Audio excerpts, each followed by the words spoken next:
Jai Hind Defense Aspirants, welcome back to my channel SSP Success.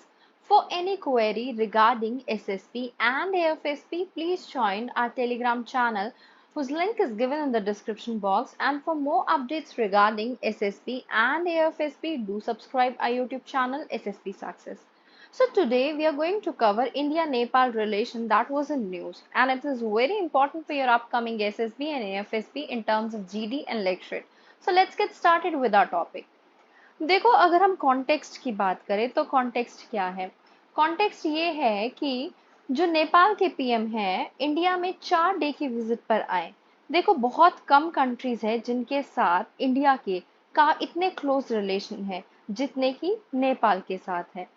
और अगर हम देखें नेपाल के साथ हम जो है काफी इंटीमेट रिलेशंस को शेयर करते हैं। ठीक है, अब रीजंस क्या है इंटीमेट रिलेशन के? ओपन बॉर्डर है जो दोनों कंट्री के नेशनल्स को इजीली या फिर हम कहें फ्रीली मूव करने में हेल्प करता है। दूसरा क्या है? रोटी बेटी का रिश्ता है नेपाल के साथ। रिश्ते होते हैं बॉर्डर के इस पार और उस पार। कल्चरल रिलेशन है, कल्चरल टाइज है हमारे नेपाल के साथ और बहुत अच्छे हैं। नेपाल में मेजॉरिटी हिंदूज की है। इंडिया से लोग जाते हैं नेपाल में टेम्पल्स विजिट करने के लिए और नेपाल से लोग इंडिया में भी आते हैं अलग अलग टेम्पल्स में जाने के लिए। दोनों कंट्रीज के जो रिलेशन है वो कैरेक्टराइज है by close economic and security and cultural ties. अगर हम देखें इसके साथ साथ कुछ चैलेंजेस भी हैं दोनों कंट्रीज के को लेके। जैसे कि हम देखते हैं क्या है, बॉर्डर डिस्प्यूट है। बॉर्डर डिस्प्यूट कहाँ पर है? काला पानी में। उसके अलावा भी जो है प्रॉब्लम है। ठीक है, उनको हम आगे डिस्कस करेंगे। अब अगर हम देखें कि जो चैलेंजेस है ना नेपाल के साथ, दूसरे चैलेंजेस फिर भी देख लेते हैं एक बार। नेपाल को लगता है कि इंडिया बड़े भाई का रवैया अपनाता है जिसे नेपाल इनसिक्योर फील करता है इंडिया से। नेपाल आरोप लगाता है कि इंडिया हमारे इंटरनल मैटर्स में इंटरप्ट करती है। तो नेपाल की political parties anti India politics खेलती हैं, जैसे एक दूसरे पार्टीज पर ब्लेम करती रहती हैं इंडिया का नाम लेके। कुछ पॉलिटिकल पार्टीज ऐसी हैं जब वो रूल करती हैं तो रिलेशन सही रहते हैं। कुछ पार्टीज ऐसी हैं जो प्रो चाइना है, उनके रूलिंग में आते ही रिलेशंस बहुत खराब हो जाते हैं। उसके अलावा अगर हम देखें, इंडिया एक major trade and transit partner है नेपाल का, जबकि नेपाल जो है वो काफी ज्यादा मतलब बेसिकली देखते हैं कि नेपाल से काफी सारा लोग जो हैं हायर एजुकेशन या फिर स्टूडेंट्स परस्यू करने आते हैं। नेपाल के साथ टाइज अच्छे होने के साथ साथ इंडिया एड्रेस करता है security and Jio political issue को भी अपने नेबरहुड में, और उनको स्मूथली टैकल करने की कोशिश करता है।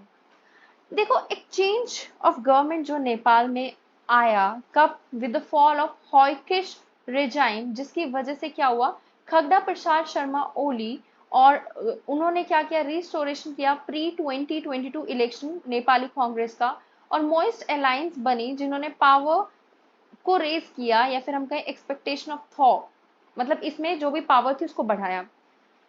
4 डे विजिट में क्या क्या बातचीत हुई प्राइम मिनिस्टर पुष्पा कमल दहल के साथ?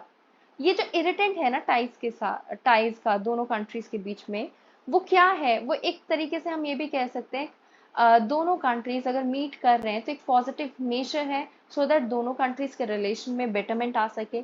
मोस्ट इम्पॉर्टेंटली इकोनॉमिक टाइज जो है वो रिसीव करते हैं कैसे? जब दोनों का कॉपरेशन पावर सेक्टर में बड़ा डेवलपमेंट हुआ, ट्रेड हुआ। कुछ एग्रीमेंट्स का फाइनलाइजेशन हुआ, जैसे एक्सपोर्ट ऑफ पावर का इंक्रीज होना from Nepal to India, that is 10,000 megawatt within 10 years। Development हुई नई ट्रांजिशन लाइन का। एमओयू साइन हुआ for construction of petroleum supply pipeline between Siliguri and Jhapa.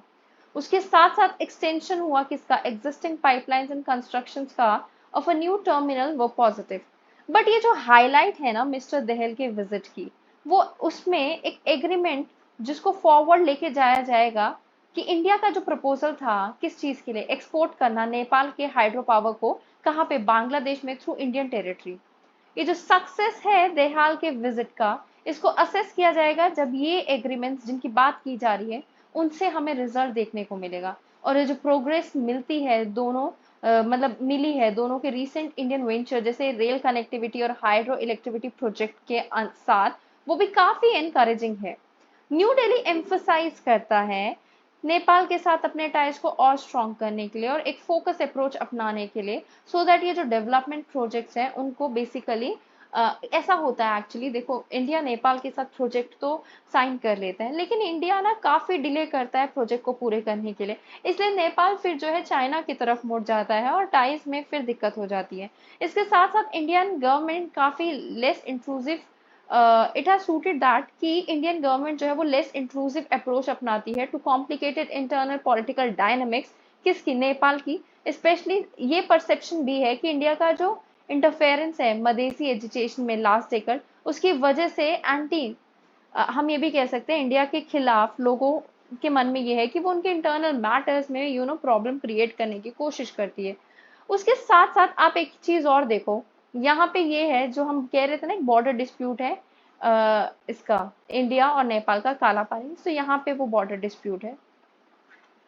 Economic ties की अगर हम बात करें तो हमें रिलेशनशिप को अच्छे स्टेट पे रखना चाहिए। गवर्नमेंट जो है वो अब बॉर्डर इशू को हम ये ऐसे नहीं कहेंगे कि वो पुट नहीं कर सकती ऑन द बैक बर्नर, और ऐसे एक्सपेक्ट नहीं कर सकती कि अपने आप वो ठीक हो जाएंगे, हमें उनको ठीक करने की ज़रूरत है और जितने भी इश्यूज हैं उनको डिस्कस करके ठीक किए जाए। Okay, so guys, that was all. I hope you like the video. If you like it, do like it, share it and subscribe our YouTube channel SSP Success. Your likes and comments motivate us to make more and more videos on time. Thank you everyone.